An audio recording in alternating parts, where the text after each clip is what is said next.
Muy buenas. A ver, si estamos preparando el examen de TAI, seguro que el bloque de políticas de igualdad se nos hace un poco denso, ¿verdad? Un montón de leyes, fechas, parece un auténtico laberinto. Pues calma, justo para eso estamos aquí. Vamos a desglosar lo más importante, lo que de verdad hay que saber para dominar los puntos clave. Es que es normal, ¿eh? Te pones a mirar y es que es un bloque que puede ser bastante denso, lleno de detallitos. Y claro, entre tantas leyes, fechas, conceptos, pues al final genera bastante estrés. Totalmente comprensible. Pero bueno, para eso estamos. Vamos a ponerle remedio. El objetivo de hoy es súper claro. Vamos a coger toda esa información y la vamos a condensar en los puntos más críticos, en lo que de verdad suelen preguntar. La idea es que este repaso sea lo más eficiente posible, directo al grano. Venga, pues vamos a ello. Empecemos por el principio, como tiene que ser. A ver, el marco legal de la igualdad de género se sostiene básicamente sobre dos pilares, dos leyes fundamentales. Una que va sobre la igualdad efectiva y otra, muy importante, sobre la protección contra la violencia. La primera de ellas, la Ley Orgánica 3/2007. Y aquí, ojo, primer consejo de oro, el nombre completo y la fecha de entrada en vigor hay que sabérselos de memoria. Son esos detalles que a los tribunales les encanta preguntar para pillar, que no nos pillen. ¿Y de qué va esta ley? Pues su objetivo, que lo dice su primer artículo, es ir un paso más allá. No se trata solo de que la igualdad esté escrita en un papel, no. Busca hacerla efectiva, o sea, que sea real, tangible. Y para eso, ¿qué hace? Pues se dedica a eliminar activamente las barreras que se encuentran las mujeres en todos los ámbitos. Vale, y aquí llegamos a un punto que es de pregunta de examen casi segura. La diferencia entre dos conceptos que se confunden un montón. Por un lado, el acoso sexual, que como su nombre indica, se define por su naturaleza sexual. Fácil. Pero luego está el acoso por razón de sexo. Y aquí está el matiz. El comportamiento se da en función del sexo de la persona, pero el acto en sí no tiene por qué ser de naturaleza sexual. Los dos atentan contra la dignidad, sí, pero el origen, la causa, es distinta. Y esa es la clave que hay que pillar. Y aquí está lo gordo de esta ley, el meollo de la cuestión. No es una norma que vaya por libre, no. Introduce unos principios que, ojo, lo impregnan absolutamente todo. Por ejemplo, la transversalidad, que básicamente obliga a que cualquier cosa que haga la Administración tenga la perspectiva de igualdad. Luego la presencia equilibrada, que busca que haya paridad en los nombramientos. Y, como no, los famosísimos planes de igualdad, que se vuelven obligatorios para un montón de empresas y, por supuesto, para la administración pública.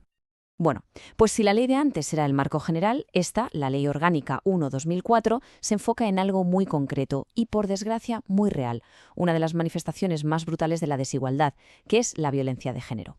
Y hace falta que lo diga, de nuevo, muchísimo ojo con el nombre completo y la fecha de entrada en vigor.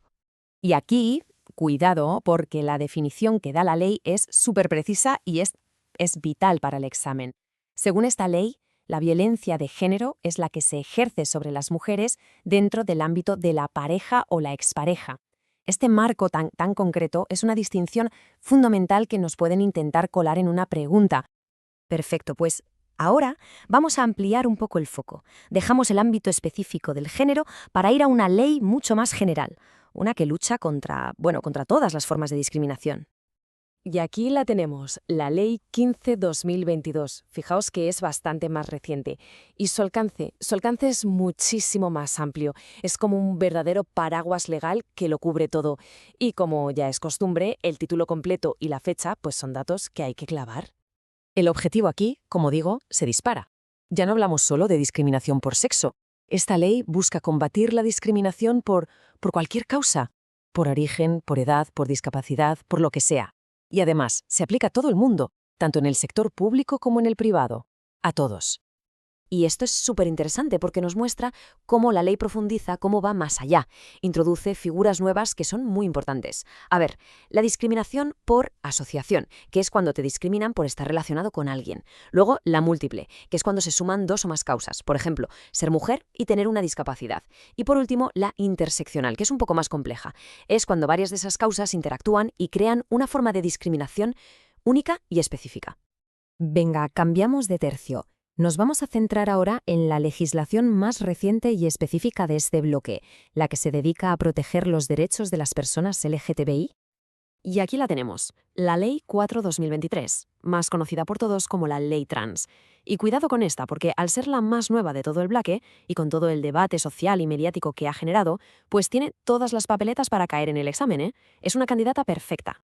Un dato clave para recordar de esta ley, súper concreto y de los que les encanta preguntar. El número 50. Las empresas con más de 50 personas en plantilla tienen que tener sí o sí un conjunto de medidas planificadas y un protocolo para actuar frente al acoso o la violencia contra las personas LGTBI. En número mágico, 50. A ver, esta parte es oro puro para el examen. Es el procedimiento para la rectificación registral del sexo y es preguntable al 100%. Hay que fijarse bien en los plazos, que es donde van a intentar pillarnos. Primero, se solicita, y sin informes médicos ni psicológicos. Luego, una primera comparecencia. Después, se tiene que ratificar en un plazo máximo de 3 meses. Y finalmente, el registro civil resuelve en un plazo máximo de 1 mes desde esa ratificación. Esos plazos de verdad hay que grabárselos a fuego. Venga, que ya casi terminamos con el repaso de leyes. Vamos con los 2 últimos marcos normativos clave que nos quedan. Uno que protege los derechos de las personas con discapacidad y otro que se encarga de articular la atención a la dependencia. Primero, el Real Decreto Legislativo 1/2013. ¿Por qué es importante? Porque es un texto refundido. Esto básicamente significa que coge un montón de leyes que había antes sobre discapacidad y ¡pum!, las junta todas en una sola, para unificarlas y que todo sea más coherente. Y aquí, de nuevo, 2 conceptos clave que hay que saber diferenciar sí o sí. Por un lado, los ajustes razonables. Esto es como hacer un traje a medida, son adaptaciones específicas para un caso concreto, para una persona. Y por otro lado, la accesibilidad universal. Esto no es un traje a medida, esto es pensar en el diseño desde el principio para que sirva para todo el mundo, sin necesidad de adaptaciones posteriores.